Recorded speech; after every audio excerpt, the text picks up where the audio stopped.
this episode will probably be a lot of reading, so you can just get it out the way. So when we come back to Defender's Heart, it won't be as much. So let's see.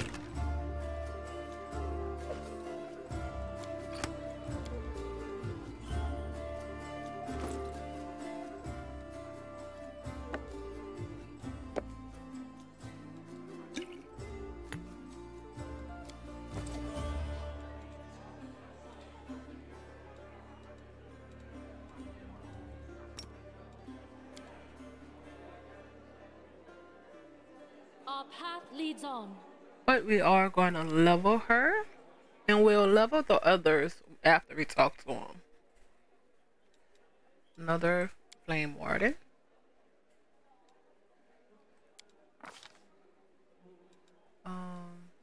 Athletics, to get that out of the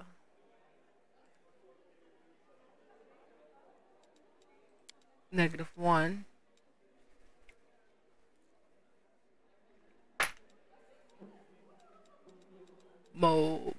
Mobility, knowledge world, and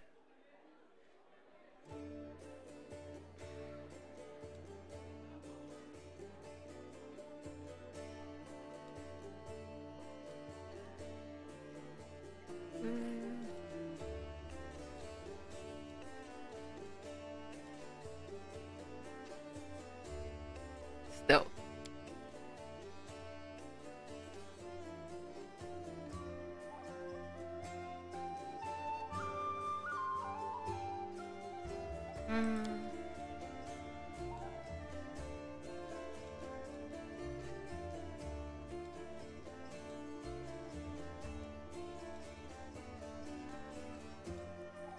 This is going to be land, most probably. Maybe.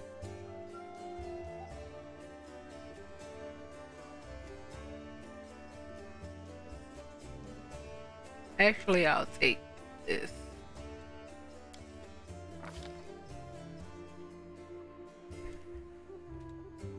Not taking point blank because I don't want her to be a range fighter at the end of the day. I'm not set on a weapon either. Alertness? No. Not right now, at least.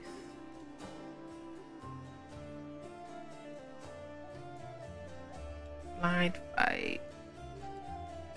Combat reflexes. You may make a number of additional attack of opportunities per round equal to your dex bonus.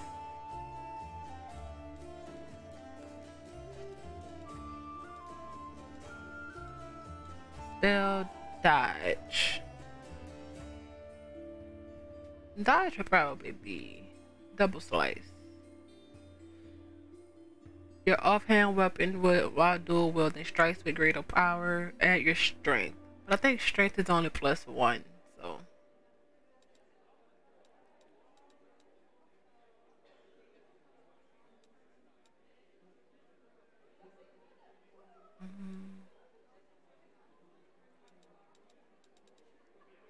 Stuck between dodge and combat reflexes.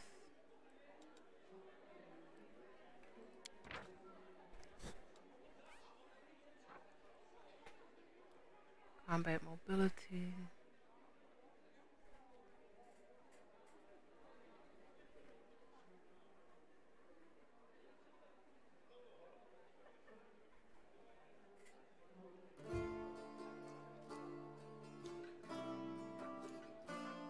I think I'm going to need this when you move out of your or within a threatened area.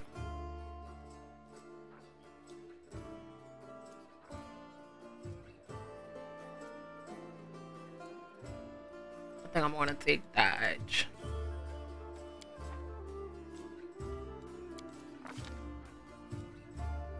We've been underground forever, so underground.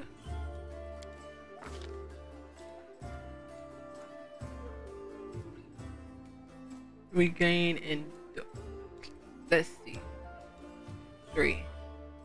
The feat we picked Endurance. Harsh conditions or long exertions do not easily tire you.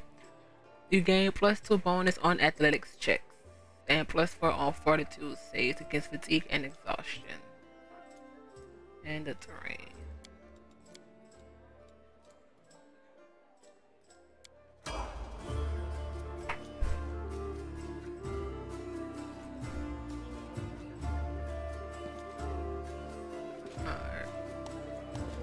I will not falter. Material components. Has prepared the spell treat affliction.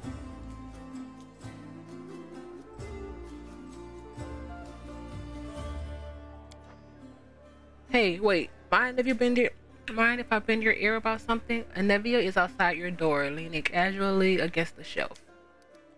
So here's the first and most important thing. Beth gave you a crucial mission. I get that, and I know you'll get the job done. I saw you in action, but here's the rub.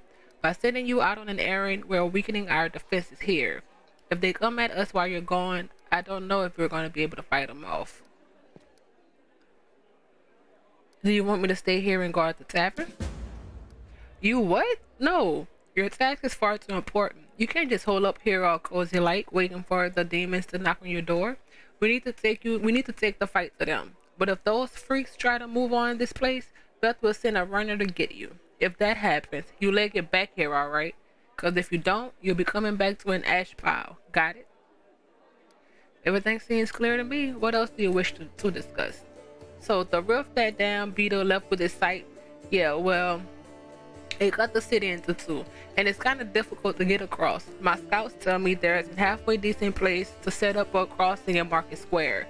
Not that any of them try to make it sure, but if you've got a mind to go across, and I think you're gonna have to eventually, you might want to go to the square. You might want to give the square a once over. When do you think the demons will attack next? Your guess is as good as mine. It might not be here. They could attack the whole damn city. Those vermin know they've got the upper hand, and we're gonna push them, and we're gonna push back hard. If things kick off here, you should know after the attack, some things could be changed beyond recognition. So if you've got any business that needs taken care of, you better do it soon. Thank you for the warning. See you later. Later. Watch yourself out there.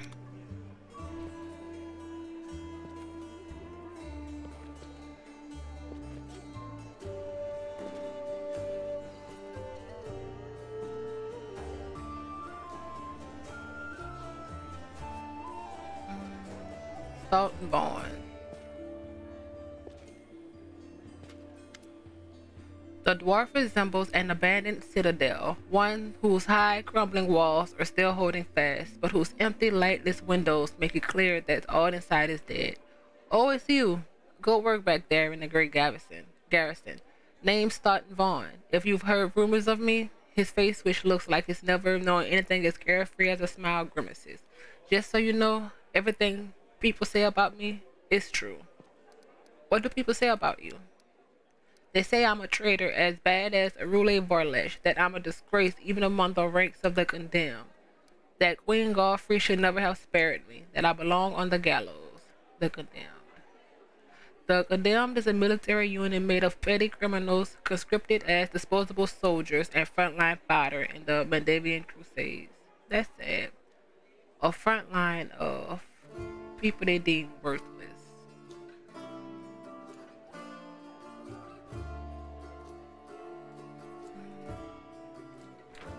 Arule, I don't know if I don't remember. Few names aroused as much rage among crusaders as that of Arule Vorlesh, the Sarkorian witch who initiated the opening of the world wound, and later its expansion. Almost nothing is known about her life before the atrocity, except that Vorlesh was condemned for using arcane magic, which was persecuted in Sarkoris and imprisoned in the Tower of Threshold near the city of Iz. This is where Arilu Vorlesh conducted the ritual that paved the way for the demonic invasion and left her land to be tormented by the demon lord Dascari. By some mysterious means, the witch transformed herself, changing from an ordinary human into a half-demon. Over the following century, crusaders encountered Irulu Vorlish are the results of her experiments a few times, but they learn nothing more of the Scari's henchwoman. She holds a high position in the ranks of the Army of the Abyss and bears the title of Architect of the World. Why do they hate you so much? You really don't know? Staunton gives you a long, morose look, then sighs. I'm the reason why the Crusade forces are holed up in the fortress of the edge of the world wound instead of bringing the fight to the demons. We used to have a foothold in the womb, the mighty, unassailable city of Dresden. We used to have it until it fell, and all because of my stupidity, I gave the enemy our main citadel. I was tried.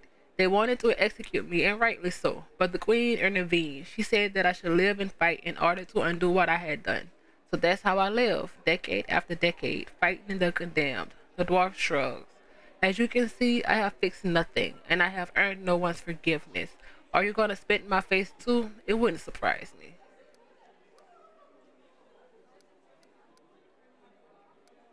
Oh wow, spit in Staunton's face.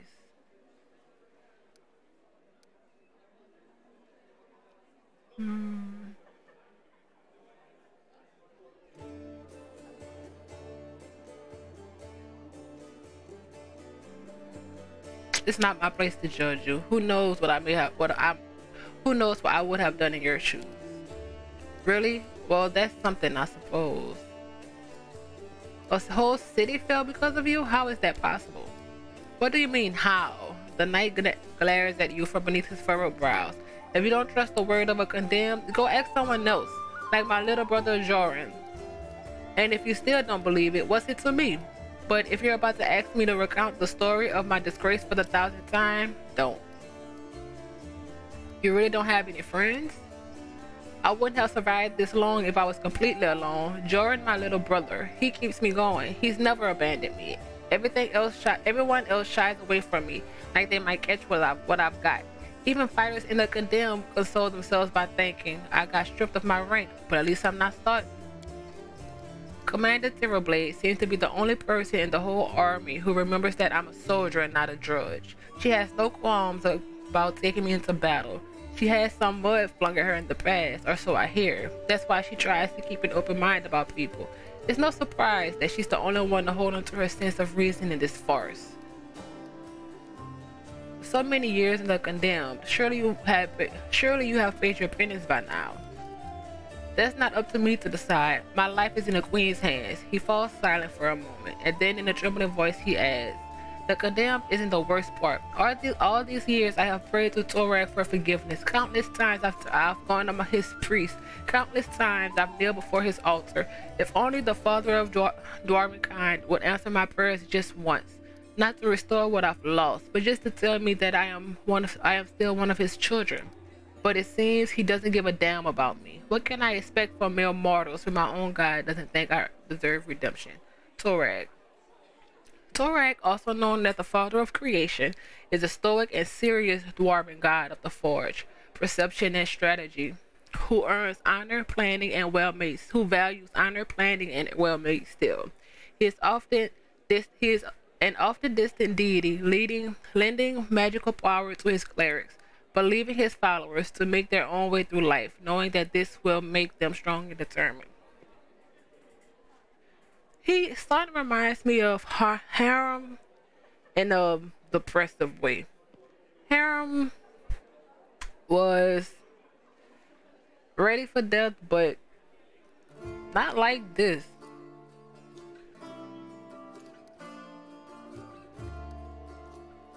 And I kind of thought Harem was funny on the low. I need to talk to the elf who calls himself the storyteller. Do you know where I can find him? Storyteller. Staunton strokes his beard in thought. A strange old fellow, that one. He used to sit with me for hours asking about all sorts of things. He never offered judgment or comfort. He just listened. At first, I wanted him and his questions as far away from me as possible. But later I realized that talking to him did ease my burden a bit. I hope he is alive and well. He's completely blind and feeble too. So if he's alone in the city, well, you probably know what that means. I do know one place he might be.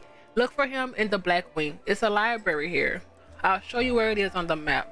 I don't know what use a library is to a blind elf, but he loved the place. He will sit there day and night.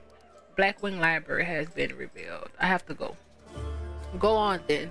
We'll see each other again.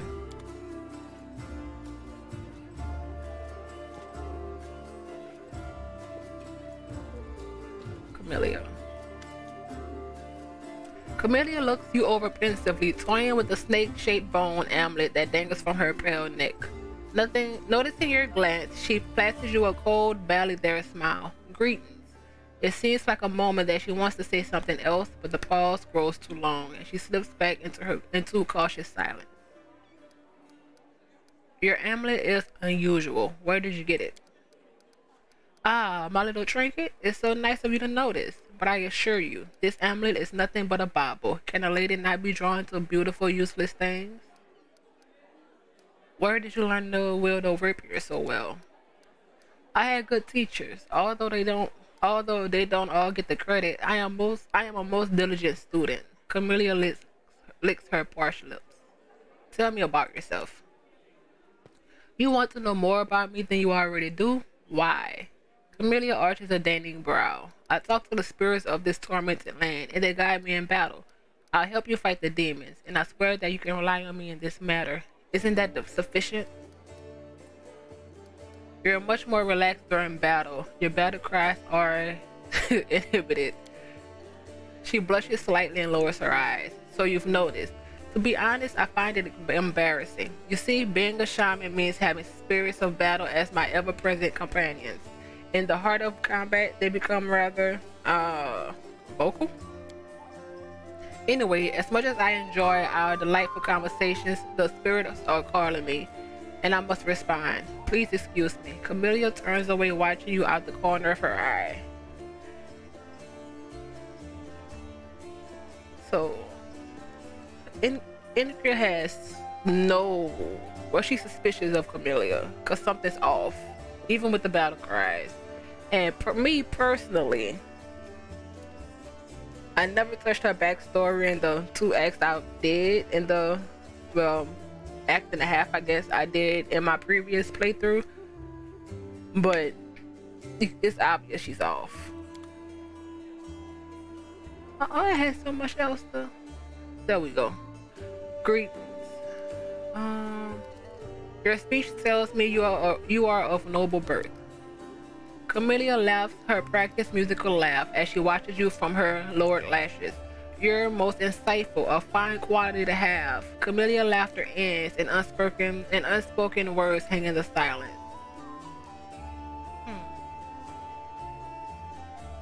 Well, I suppose we all have our good and bad qualities.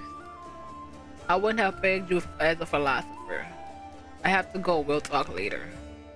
I won't keep you. The dawning smile on Camellia's face freezes and quickly dies away. I will guide us. Parkus Worm. 1,000 gold coins for you, just as promised. You helped me get back to the surface, and I duly paid you for escorting me. Parkus Worm always keeps his word. Now, speaking of future cooperation, Parkus looks at you with unvarnished disapproval. His arms folded across his chest, his foot tapping impatiently. I have a job that would be perfect for someone like you. Naturally, I'll pay generously for your services. What do you mean, a job for someone like me? For an adventurer ready to sell their soul for booze and then lie down drunk in the gutter. I wonder if this was for anyone or because of who my deity is. Or do you think you're somehow different? A traveling knight, perhaps? Noble of heart but without a coin to your name? Parkus sizes you up critically, then sighs and shrugs. You seem a reliable enough ally to me, and you did get me out of these mongrel caves. So what should I care what you do with the money once you've got it? No. Bro, the two. Parkus seems like one of these people who thinks the entire world owes them or something. So what does this job involve? You shall be my bodyguard. You see, I'll have good reason to return to my mansion here in Canabras. I still have... Well, it doesn't matter. It's none of your business. My mansion is as breathtaking beautiful with a... My mansion is a breathtaking building with a large garden in the wealthy part of the city. Even before the demons attacked, every thief and fraudster in the city had tried to get inside, one way or another. I shudder to imagine the state it's in now. I have little hope that my guards were able to hold the mansion during the attack, and I expect that the servants fled when they saw the demons. Only Abador knows what happens there since. Therefore, I will ask that you meet me at my mansion and guard me there until I complete my business. Abador. Abador, the god of city laws, the city law, merchants, and wealth, also called the god of walls and ditches in the Eastern Dragon empires, is known to be a patient deity. Maintaining a strong, neutral stance in his actions, he strives to expand civilization and order among the people of Golorian. I already asked the local paladins for help, but they've no desire to step foot outside this tavern. Damn cowards and traitors, that's what they are. Also, please do take Amelia with you. I trust that girl more than the rest of your gang. She is of noble birth after all. What kind of reward are we talking about? 1,000 gold coins. Hargus replies without hesitation.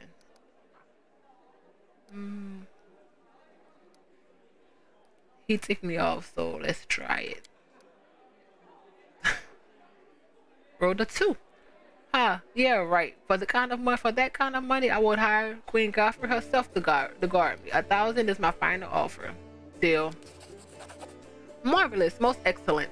Hargus' face relaxes, soothing a few of the tense lines. I'll proceed to my mansion at once and wait for you there. Meanwhile, you needn't worry. So I know the city like the back of my hand, but do hurry unless you want me to lower the reward. Warren's mansion has been revealed.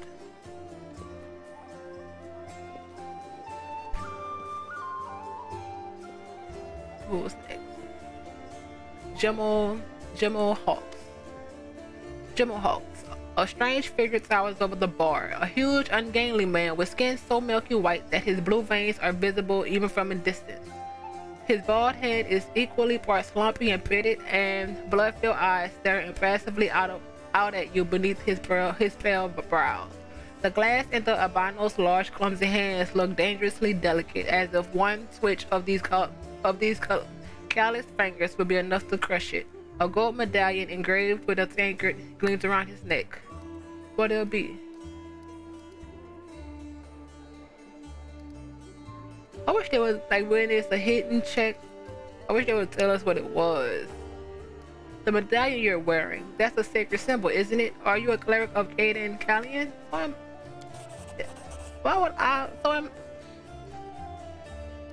a tavern keeper, best in the city, the best there's ever been, and I pray to the best God there is.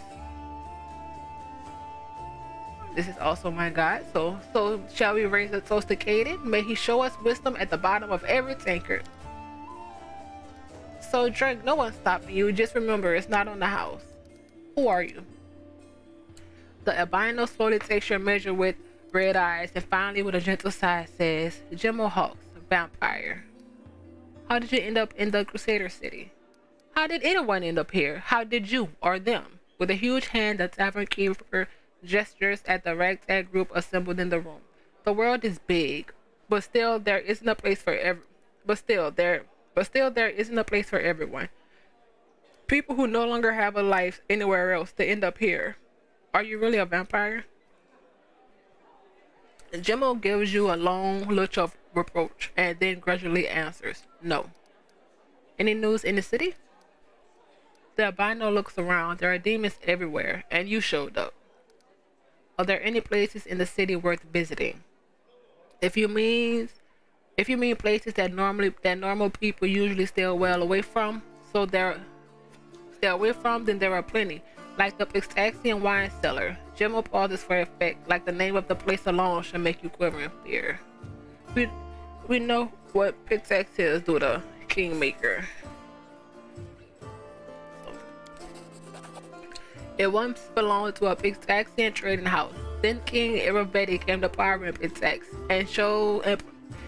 and properly and property started changing hands. Soon after, the seller's shop assistant was found in a ditch, not all of him, mind, just his head. Numerian gangsters have taken possession of the place. They wanted to sell something stronger than wine on the street, and they ended up on the gallows, thinking everybody's number was up. So now the store stands empty and unclaimed. People say that a headless ghost wanders around the place at night, moaning ghoulishly. Ooh, Pitaxian wine cellar has been revealed. Numerian. Once a rising power poised to unite its neighbors under its banner, today Numeria has fallen into decay. Here, savagery and science exist side by side. Amid the wreckage of a crashed starship from a distant land, technomancers from across Galorian flock to research and exploit the technological wonders found within the otherworldly ruins. Meanwhile, tribes and primitive barbarians cling to the old age traditions and eschew technology in favor of their own raw skill and material prowess. There is a nation where, under the auspices of technological advances and the betterment of civilization, a select few rule a subjugated nation as despots and tyrants, placing their own power and continued reign above the well-being of their citizens. After coming to the end of their story, usually long by his standards, the tavern keeper takes a swig from his tankard. Just don't ask me how he makes any noise with no head. I wasn't there. I just said it like it is, like I heard it. I see you're not one for talking. Jimmo gives you a long, mournful look and says nothing. Show me what you have.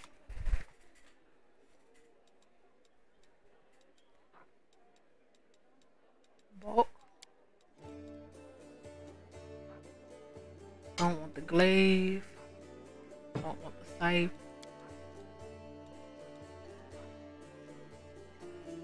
Don't want the dagger. Not the punching. I'll keep 2 of those. Don't want that.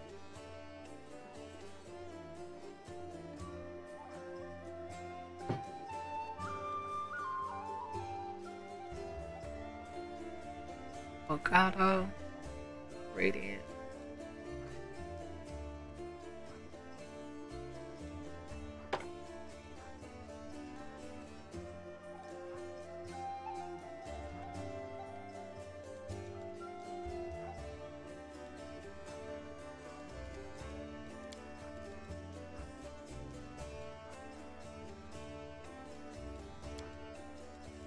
Let's see, what do you have? Oh, spicy pastry.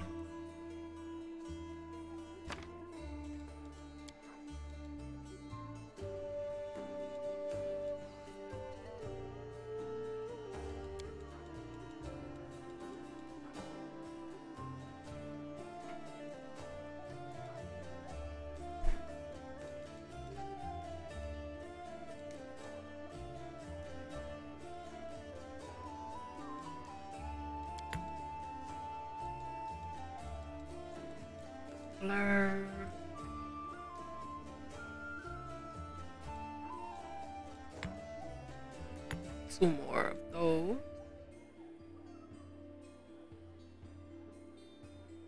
What is this? Total concealment against ranged attacks for 1. Oh wow, for 1 minute.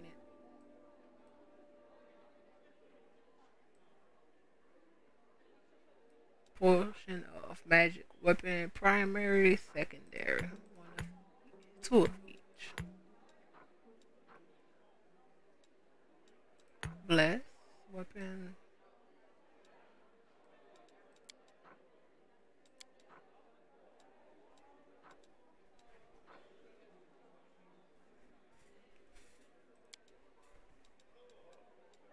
Deal.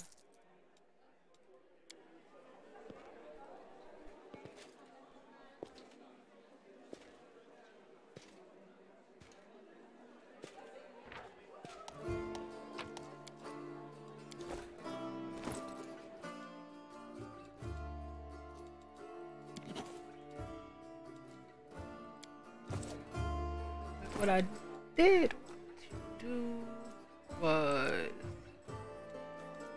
oh no, that wasn't right.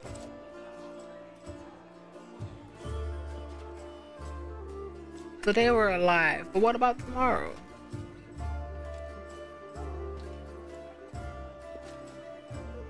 Journal. A fine young man in well-worn traveling clothes and a simple wooden symbol of Aristille on his chest is efficiently cutting the linen robe into strips to use as bandages. Despite his visible exhaustion, he works with zeal, singing some tune about red braids and ripe sheaves of wheat under his breath. He raises a warm chestnut-covered eye to you. Are you one of the Crusaders? Thank you for defending those of us who lies off the battlefield. I am Jurinog, servant of Aristille. Pleased to meet you. What are you doing? I only took my holy orders recently, so my God has only bestowed a little of his power upon me as yet. I'm sorry to say that the number of wounded fighters in this tavern is far beyond my power to heal, but there's a reason people say have faith in the gods, but look to yourself first. I may not be able to help the wounded with magic, but I can at least cut bandages. Are you from around here? No, I was just passing through Canabras. I was sailing down that old man of ours, the great Sullen River, to a village by the name of Chili Creek.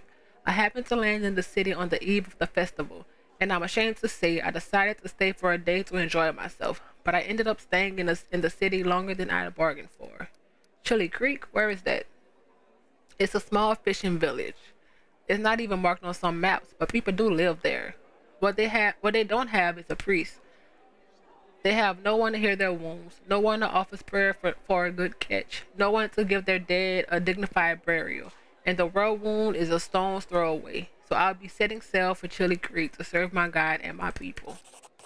Once we've held Canabras, I'll be going there. If by the grace of the good guys we all survive this, you should come and visit me sometime.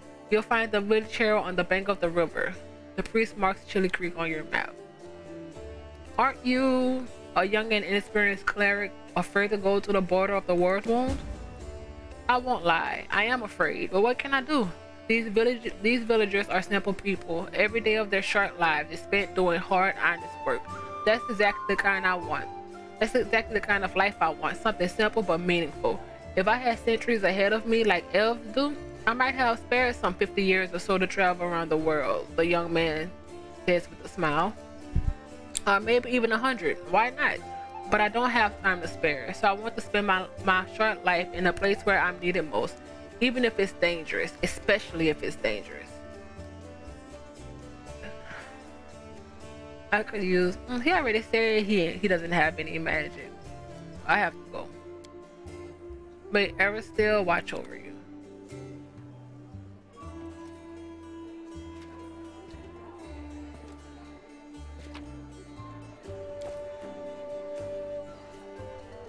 Fort Autumn Haze.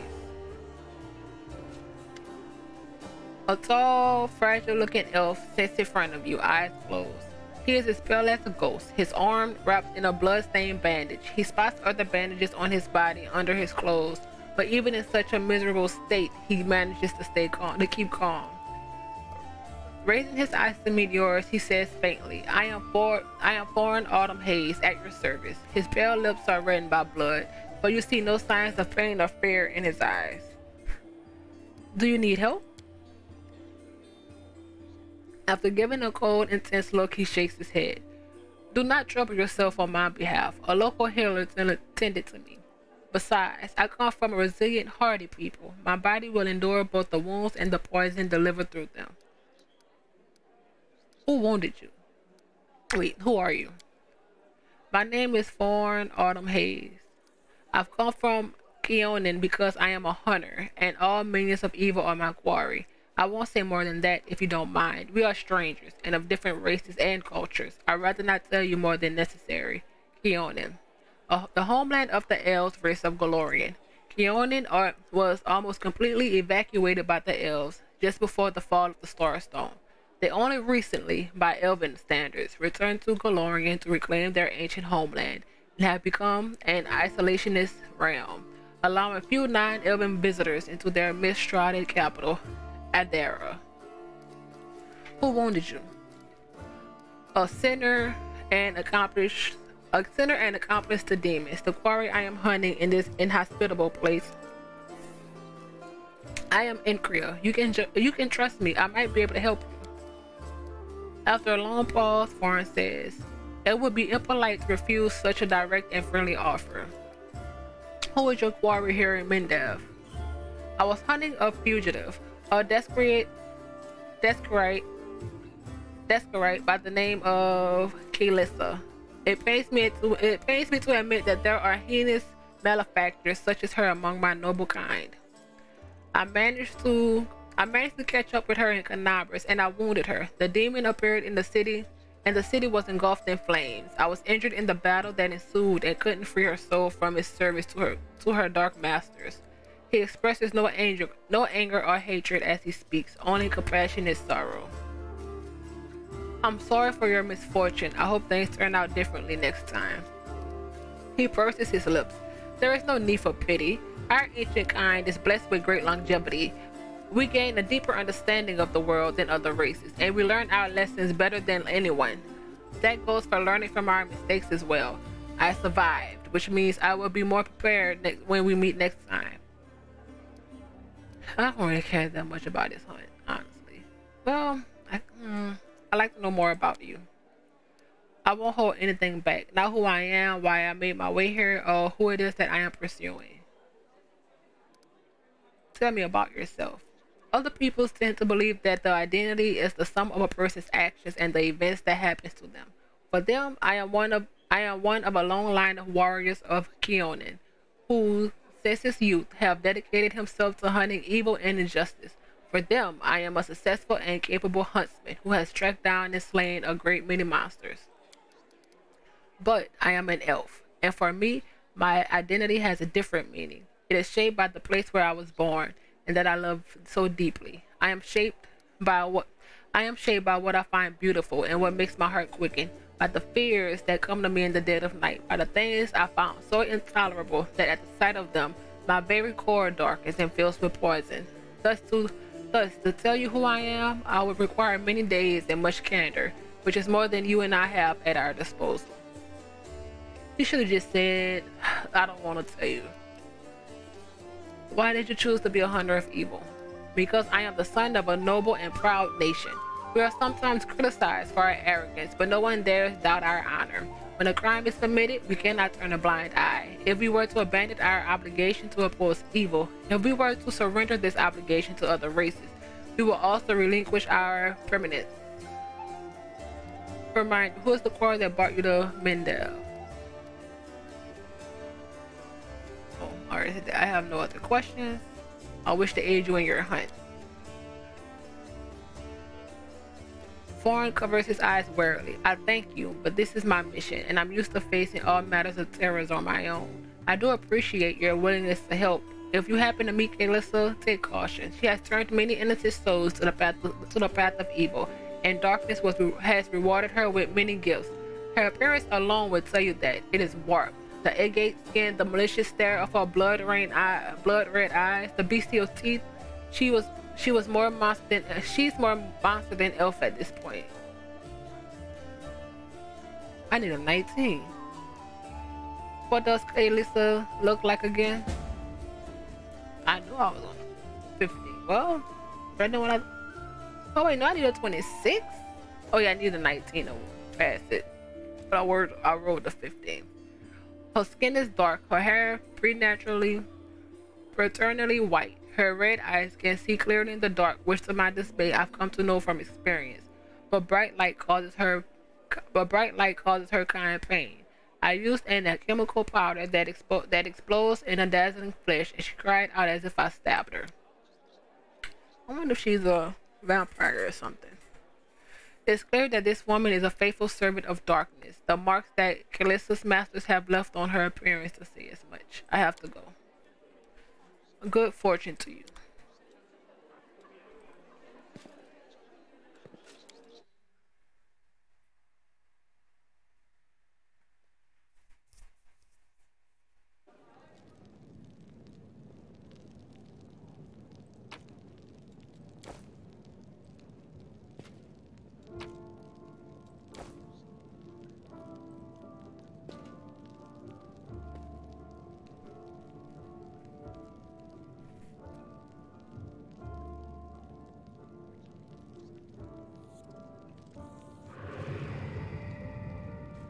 Surrender thy soul, Delvin.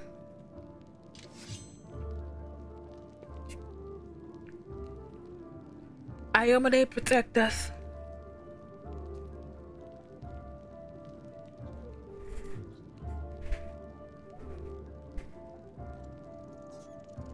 Haha, got you again. How many times is it? How many times is that today?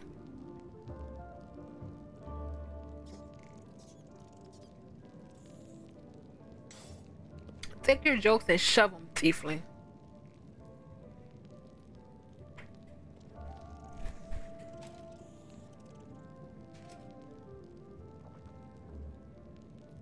Whoa, easy there, Chief. Don't hit me.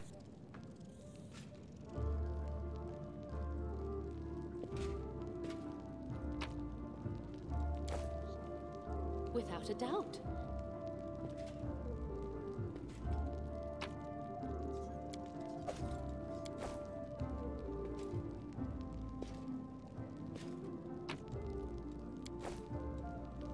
Forwards. Well, sorry, right now.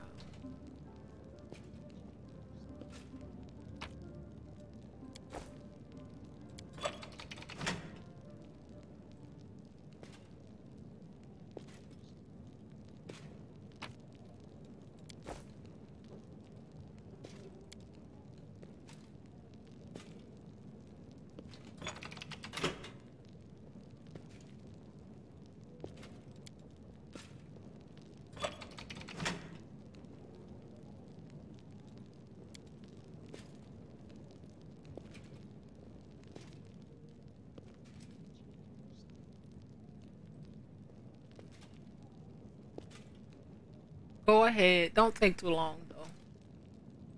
Hey, Chief! Ooh, hey, gorgeous. Come over here. I want to talk to you about something. Something really important. The young tiefling sit cross-legged on the floor. He looks relatively calm for someone in shackles, but his tail wheels back and forth in agitation. Noticing your attention, the tiefling sits up and beckons you over. Quit bothering the decent people in here, Woljif, or I'll knock your teeth out! What's it to you, Delvin Dum-Dum? You were told to guard me, and I'm not stopping you. But no one told me I had to shut my trap. Who are you? I'll lay it out wait, for crap. you. Simple Wrong one. job, 30 minutes tops. We go someplace, talk to someone, and in return, whatever you want, I'll get it for you. Some extra rations, no problem. Armor, weapons, scrolls, you name it. It's as good as yours. If you need my help with something, whistle and I'll be there. I'm handy enough with knives too, and even my magic know-how isn't too shabby. Instead of who are you, I accidentally click what do you want from me. What a load of guff! If you were good at magic, you wouldn't be stuck in here now, would you? Don't you listen to him, Chief. He'd find fault with the Queen herself. I'll be useful to have in battle, and I'll sell whatever you want at a reasonable price. It's your lucky day. You won't meet another gem like me in Canabras. Who are you? Woljif. Woljif Jefto. I deal in useful things. I can get you whatever you want. Anything. But there's just one problem. The tiefling rattles his chains and gives you a meaningful look. Why are you in chains? Does it really matter? Don't get hung up on the past, Chief. Don't look to the future. Live in the here and now. He was caught thieving. Your shadow, what was that? Get me out of here and I'll tell you. And don't worry, it's not contagious. I can't help you while you're chained up. How can I free you? Easy. You know Irabeth? Feisty looking gal, always wears armor. You can't miss her. She's the meanest fighter in the whole city. When you see her, put in a good word for me, will ya? Tell her there's this guy Woljif locked up for no good reason in the Defender's Heart. Well, for the follies of his youth. And he really wants to get out on bail so he can keep up his good behavior and make a contribution to society. You got that? Will you do it? Alright, I'll talk to Erebeth about your situation. I knew I could count on you. Knew it the moment I laid eyes on you. We'll talk later.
What if Canabras isn't the only city overrun? What if this is how it all ends?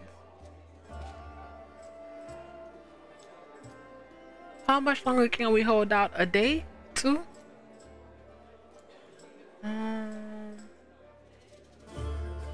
Basalat, wait, Cairo. I believe that help is on the way. The queen will not leave us to die. A stout old man with a fuzzy gray beard mumbles a prayer. He looks as tired as everyone else in the tavern, but determination is stamped upon his haggard face. What can I do for you? Who are you? Basalii.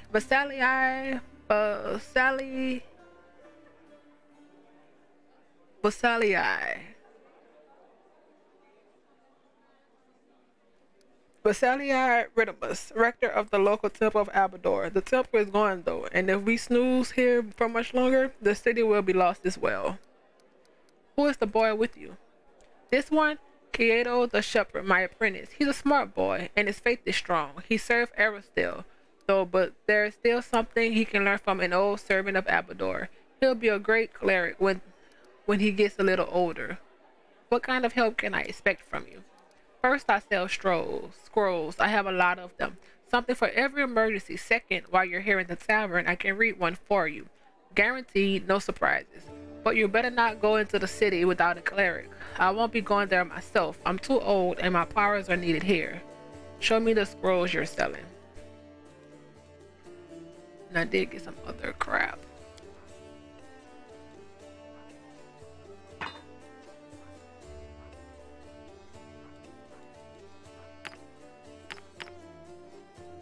Never have too much diamond dust. I'll take 1 cure moderate. Mirror image. How great is mirror image?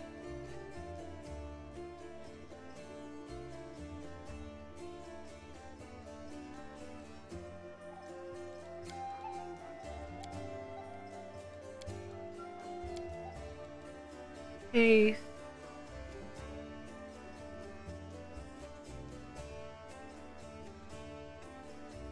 Actually, I know I'm not gonna use all of this, so I'll give away 10.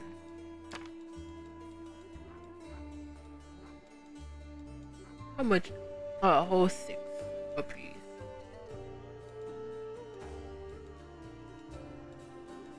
Deal.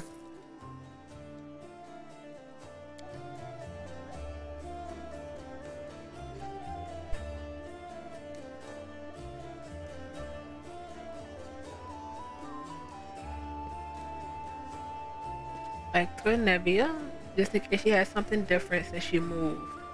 Anevia in her muted colors blends almost perfectly into the background. She appears relaxed, but her seemingly unfocused eyes are taking in everything around her, tracking and filtering potential threats. The only tell is the way she drums her fingers on her hip near her weapon sheath.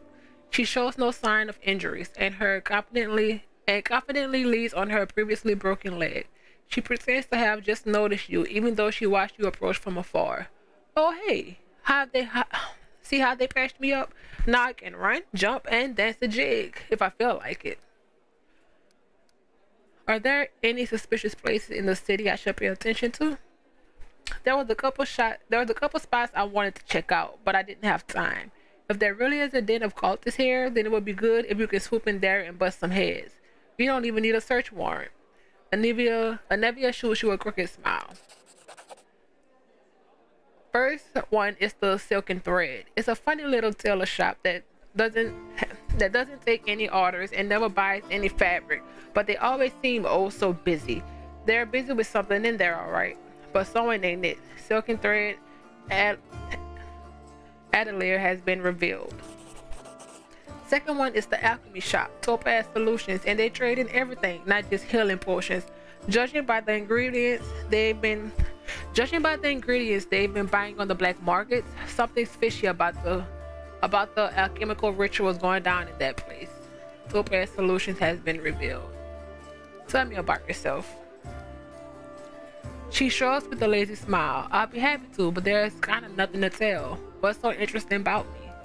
Where are you from? Nowhere. I was blown in by the wind and found in the cabbage patch. She stopped short. Sorry, that's an old habit of mine. I don't like blabbing about my past, but you saved my skin, so I guess I kind of owe it to you not to clown. I kind of owed it to you not to clown around, right? I'm from the Doll, and I wouldn't wish my homeland on my worst enemy. You've heard of that place, I'm sure. Ruled by monsters that aren't alive nor dead, and the official religion is the cult of Zion Cathon. I grew up in a slum, like a weed between the cobblestones. I didn't have a dad, but I had lots of aunts and uncles, my mom's cronies. No prize for guessing the kind of business she was involved in. They gave me a set of lockpicks as soon as I could hold a spoon, and while the other kids were picking their nose, I was picking pockets. Nadal. Nadal is one of the oldest surviving countries in Afghanistan, having been founded during the uncounted years of the Age of Darkness, even though it is now beholden to the neighboring infernal realm of Chiliacs. It pertains significantly autonomy to pursue its own shadowy goals. Zonkathon. The deity of Zonkathon, also known as the Midnight Lord, the Dark Prince, and the Prince of Pain, god of darkness, envy, loss, and pain, possesses one of the most twisted and evil minds in the great beyond. His position as the god of pain is well earned, and he has been the root of countless tortures, murders, and worse throughout time. He was once a benevolent demigod named Dubrod, but was corrupted when he traveled to the far dark places between the planes and returned to in his current form. His half-sister Shaylin still holds out hope that she can redeem him, though the Lord of Shadows show no signs of remorse or compassion. It's cool. Daily lore.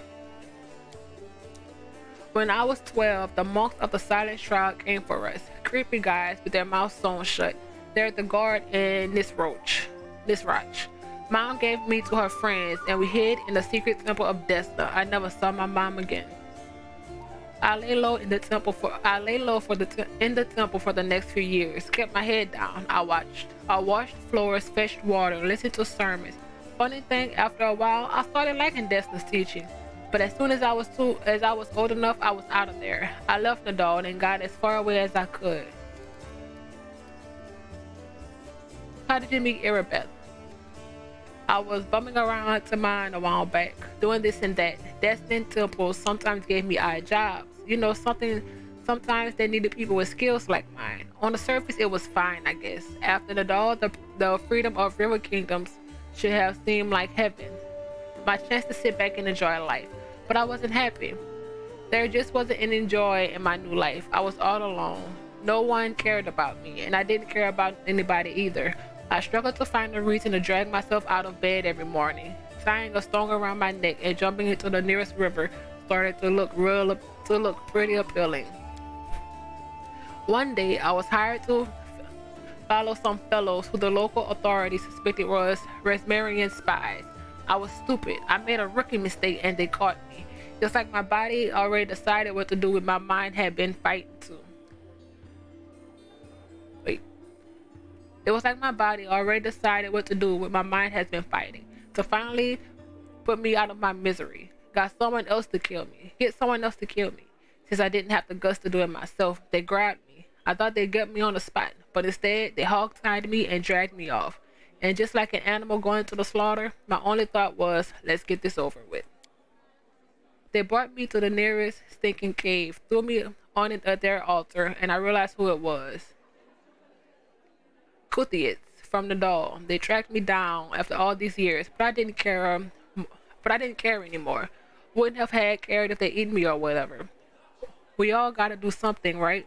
So I was lying there, staring at the knives pointing at me, when fate rolled the dice, and I hit the jackpot. Erebeth. There she was, storming into the cave. Off to look at Resmerian. The realm known as Resmerian was once just another turbulent, violent river kingdom, the Archduchy of Melkat, where leadership changed as often as the years. This ended in 4661, when the land was conquered by Resmer, a time reclaiming to have ascended to godhood. Kuthites. Oh, we already did that. That's the followers of Zankathon. Picture it, I'm lying on their altar with all those night-wielding maniacs around me, and suddenly, Erebeth storms in. I thought it was Iomade herself, piercing her shining armor with her gleaming sword raised. She made quick work of those scumbags, chopping them just like that. I didn't even have time to blink. She untied me, and then Anevia's face lighted up as she chuckles.